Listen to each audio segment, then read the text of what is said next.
Friends, welcome back. तो friends, अभी का वीडियो है सीडीएस बिपिन रावत का पावर जानिए खान सर से। तो चलो वीडियो शुरू करते हैं। पर वीडियो शुरू करने से पहले अगर आप चैनल पर नए हो और आपने अभी तक सब्सक्राइब नहीं किया तो जल्दी से पहले सब्सक्राइब के बटन और बेल आइकन को क्लिक कर लो ताकि आपको हमारे सारे न्यू वीडियोस के नोटिफिकेशन मिल जाए जैसे हम अपलोड करें। चलिए शुरू करते हैं। हम लोग के सीडीएस कौन है? विपिन रावत। अभी सीडीएस कौन है? विपिन रावत। सीडीएस कौन है? विपिन रावत। किसी को कोई दिक्कत नहीं है? फाइनली डिसीजन युद्ध का कौन देगा? राष्ट्रपति। सारा डिसीजन हो जाएगा, प्रधानमंत्री, रक्षा मंत्री सब ले लेंगे। फाइनल साइन किसके पास जाएगा? राष्ट्र। अब फोन उठाएंगे राष्ट्रपति, किसको बोलेंगे? CDS, it's my order to attack on China, full fledged war. किसी को कोई दिक्कत नहीं? तो army, navy, air force, army, navy और एयरफोर्स ये अलग अलग भारत में कर दिया गया। लेकिन इससे बहुत सारी समस्याएं भी आ गई, क्योंकि कभी कभी आर्मी लड़ रही थी, उसे एयरफोर्स की जरूरत थी, उसके पास तो एयरफोर्स था ही नहीं। अब वो क्या करेगा? रिक्वेस्ट भेजेगा रक्षा मंत्री को। यहाँ पर बहुत सारा दिक्कत हो गया। तो इस बार क्या हुआ? गवर्नमेंट ने, नरेंद्र मोदी ने क्या किया? एक सीडीएस का पद ले लिया। पहले क्या होता था? तीनों सेनाओं के ऊपर क्या होते थे? प्रेसिडेंट होते थे। प्रेसिडेंट के जो नीचे होते थे वो रक्षा मंत्री थे। क्या थे? रक्षा मंत्री। और उसके रक्षा मंत्री के नीचे ये तीनों सेनाएं थी। अभी तीनों सेनाओं में आपस में कोई कोऑर्डिनेशन नहीं था। हालांकि कोऑर्डिनेशन रहना जरूरी है। अमेरिका में तीनों सेना एक ही आदमी के पास होती है, बट अमेरिका एक परिपक्व लोकतंत्र है, वहां सबको अपनी मर्यादा पता है। ब्रिटेन में भी है, फ्रांस में भी है, एक ही आदमी के पास है। लेकिन भारत में ऐसा नहीं है, पाकिस्तान में ऐसा नहीं है। तो भारत सरकार ने लगभग 60-70 सालों तक ये तीनों सेनाओं को क्या रखा? अलग। लेकिन जब तक मैच्योरिटी आ गई तो अभी मोदी जी ने डिसीजन लिया कि इसके ऊपर अब तीनों सेनाओं के अध्यक्ष के पद पे कैसे बनाते हैं। तो उन्होंने, मतलब भारत सरकार ने, सारे लोगों ने मिलकर डिसाइड लिया। समझ में गया? आ गया सर कि गुस्से से देख रहे जो हैं भी मेरी तीनों सेनाओं का, जो यहाँ पे जनरल होता है, नेवी में एडमिरल होता है या एयरफोर्स होता है, जब इनमें से जो अधिकारी रिटायर होगा उसको क्या कर दिया जाएगा? तीनों के ऊपर एक सीडीएस का पोस्ट डाल दिया जाएगा, चीफ ऑफ डिफेंस स्टाफ। अब ध्यान से समझिए, जो सीडीएस है वो रिटायर्ड रहता है। सीडीएस क्या रहता है? रिटायर्ड। तो पहला कि उनका पावर खत्म, अब इनको केवल एडवाइजरी पावर दे दी गई है, सलाह दे सकते हैं। क्या कर सकते हैं? सलाह दे। तीनों सेनाओं को आपस में कोऑर्डिनेट कर सकते हैं। तो पहले कोऑर्डिनेट करना मुश्किल था, अभी कोऑर्डिनेट करना क्या है? आसान है। जैसे मान के चलिए कहीं हमला हुआ, चीन और गलवान घाटी में विवाद चल रहा है, तो गलवान घाटी के पास एक बहुत ही गहरा झील है जिसका नाम है पेंगसो लेक। पेंगसो लेक में चाइना बहुत दादागिरी करता है। तो हम लोगों ने नेवी के लिए एक जहाज खरीदा है, पोसाइडन 8I, P8I। ये दुनिया का सबसे खतरनाक जहाज है जो समुद्र के अंदर किसी भी चीज का पता लगा सकता है। तो सीडीएस के हाथ में तो तीनों आती है। आर्मी को पता ही नहीं कि भैया हम, वो आर्मी झील के किनारे किनारे ड्यूटी कर रही है, झीलवा के अंदर कौन है कैसे पता चलेगा? तो ये बात किसके पास गई? सीडीएस के पास। तो सीडीएस तो तीनों से मीटिंग कर सकते हैं। तो army chief, navy chief, air force chief सबको बुला दिए, कहा क्या पोजीशन रहेगा? तो एयरफोर्स वाले ने कहा कि हमारे पास एक खतरनाक जहाज है, MiG-29। क्या है? MiG-29। ये पहाड़ी लड़ाई में एक नंबर लड़ेगा। तो सीडीएस ने कहा ठीक है, MiG-29 दे दीजिए। नेवी ने कहा कि हमारे पास तो, हम तो पानी वाला जहाज वाला आदमी है, हम पहाड़वा पे कैसे जाएंगे? लेकिन हमारे पास एक जहाज है, P8I, ये एकदम खतरनाक है पेंगसो लेक में। कहा ठीक है, दे दीजिए। यहाँ पर आर्मी को कहा तुम लोग लगल लो, हम बैकअप में सपोर्ट भेजते हैं। तो बैकअप में ऊपर से कौन है? एयरफोर्स। MiG-29 यहाँ पर अब निगरानी करने के लिए P8I। अब चीन वहां पे जहां इतनी एक मछलियों घूमती है तो बता देता है, गरई मछली। मतलब इतना उनके पास है। समझ आ गया कि नहीं आ गया? तो अभी हम लोग के सीडीएस कौन है? विपिन रावत। अभी सीडीएस कौन है? विपिन रावत। सीडीएस कौन है? विपिन रावत। किसी को कोई दिक्कत नहीं है? बिल्कुल यहाँ देखते हैं, डर लगता है। बहुत जरूरी है ये सब चीज को लिए। चलिए ध्यान समझ, सीडीएस समझ में आ गया? ये बताइए, सीडीएस अगर विद्रोह कर दिए तब उन्होंने तो लगाया कैमरा है, नहीं कर पाएंगे क्योंकि ये एडवाइजर है। क्या है? एडवाइजर। और दूसरा ये आर्मी के थे। नेवी के बारे में क्या पता इनको? डिस्ट्रॉयर क्या होता है, फ्रिगेट क्या होता है, कॉर्बेट क्या होता है, वेसल क्या होते हैं, सबमरीन क्या है, ये सब पता ही नहीं है इनको। नहीं समझे? अब रिटायर हो गए, 1 से 1.5 साल कार्यकाल होता है। अब ये रिटायर होंगे तब कौन न जाएगा? तब देखा जाएगा नेवी का कौन रिटायर हो रहा है।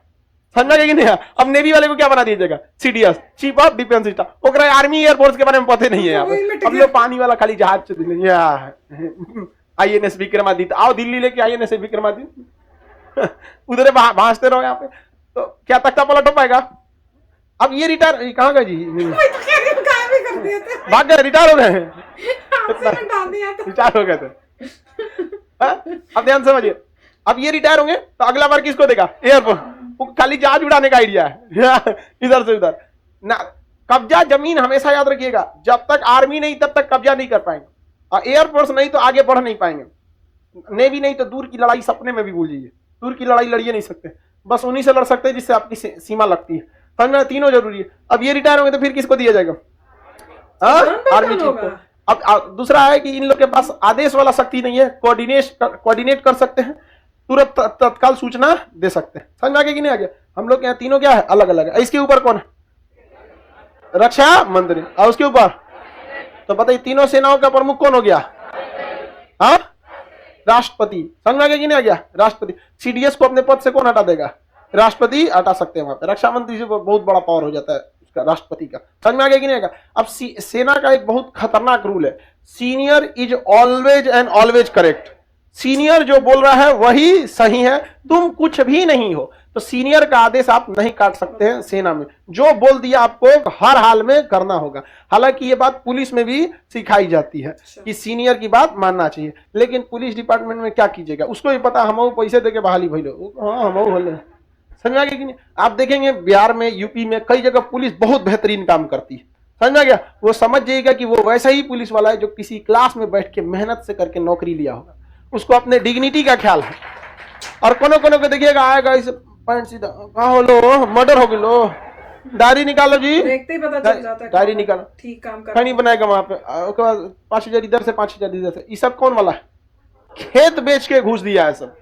इसीलिए राष्ट्रपति में कहा जाता है दिवालिया पागल को रखना ही नहीं है। दिवालिया एकदम दलितर को बोला जाता है, रख देंगे तो वही काम करेगा। जाएगा राष्ट्रपति भवन में, घोड़ा दिया जाएगा, घरे ले जीजो, घोड़ा खोल के लेके चल जाएगा। घोड़ा मींस गन। और बाद शाम को फिर आएगा, कहा बोलो खूंटा ही छूट गए, खूंटो ले चले यहाँ पे, उखाड़ ले जाएगा तो पेंट प्लास्टर चटाई राजाई गद्दा तोशक वोशक सब लेके चल जाएगा। रिटायर होगा तो फिर भूखड़ आदमी को नहीं बनाता राष्ट्रपति। अभी क्या पद बना दिया कि हम लोग नया CDS, chief of defence staff. तो राष्ट्रपति तीनों सेनाओं का प्रमुख होता है। तो फ्रेंड्स अच्छा एक्सप्लेन किया उन्होंने कि सीडीएस क्यों बना और कैसे अभी रिसेंटली बना है, और पूरे मैप से अच्छा बनाया था उन्होंने। तो उससे पता चल रहा है सबको कि कितनी इंपॉर्टेंट पोजीशन थी, जो तीनों एयरफोर्स, आर्मी, नेवी को कोऑर्डिनेट करने के लिए उन्होंने बनाई थी ये पोजीशन, ताकि कहीं पे भी कुछ हो रहा है तो वो कोऑर्डिनेट करके जो रिक्वायरमेंट है उस एरिया में, अगर वॉर है या सिक्योरिटी से रिलेटेड है तो वो उनको वो कांटेक्ट करके बोल सकते हैं आप ये वहां पे कर दो या आप वो भेज दो वहां पे उस इलाके में। तो इस टाइप से उनका वो था जो इतने सालों में नहीं था। सोच सकते हो, ये कॉमन सेंस की चीज है। मैं ये सोच लूं, this is basic common sense. आपको एक या दूसरी बारी में ये समझ में आ जाना चाहिए कि कोऑर्डिनेशन नहीं है, यहां हम लैग कर रहे हैं, कंट्री की सिक्योरिटी की बात है, जल्दी से एक ऐसी चीज बनाए। और अगर आपको नहीं पता चल रहा इसका सोल्यूशन क्या है, आप बाहर की कंट्रीज देख लो, यूएसए इतना अच्छा एग्जाम्पल उन्होंने बताया है। तो आपको मतलब ये भी नहीं है कि आपको बहुत दिमाग जो है खर्च करना पड़ेगा कि हमें कोई नई चीज बनानी है। तो उसमें भी देख लो कितने 70 साल लग गए, और क्यों लगे और बनाया किसने इवेंचुअली, किसकी गवर्नमेंट के आने के बाद इतना इंपॉर्टेंट स्टेप लिया गया, ये सोचने की बात है। तो जो भी कहते हैं ना नहीं बीजेपी गलत काम करती है, ये करती है, आपके पास एग्जाम्पल्स इतने सारे आ रहे हैं जो इतने सालों में नहीं हुआ, वो अब हो रहा है। क्यों हो रहा है, पहले क्यों नहीं हुआ, ये तो सबसे क्रूशियल चीजें थी। तो वही वो एक्सप्लेन कर रहे थे। और इसमें वो बड़ा मजेदार था कि उन्होंने नेवी को कहा रिटायर हो गया, तो जब उन्होंने हाथ मारा तो स्क्रीन से वही निकल गया, रिटायर कर दिया। तो मैं कह रही थी यार वो तो मिटा ही दिया। तो वहां पीछे जाके देख रहे थे, कहाँ गया यार, रिटायर हो गया।